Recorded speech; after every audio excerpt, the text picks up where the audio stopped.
Hello and welcome to another Coord Breakdown where I break down how much I spent on my clothes.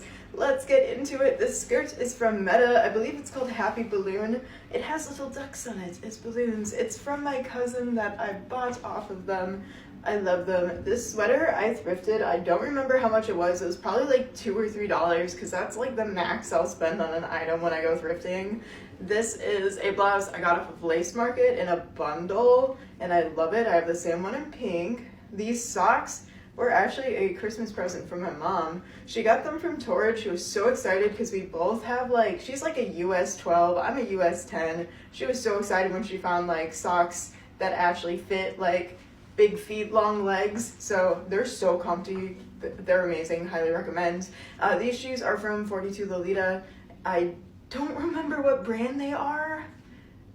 I can't remember. Maybe these were the Antania ones. I don't know. Don't quote me on anything. I have a discount code though for 42 Lolita. That's I_forgot_reality. That's it. Time to go into work. Mila, why would you do that? That was so violent. That's the culprit right there.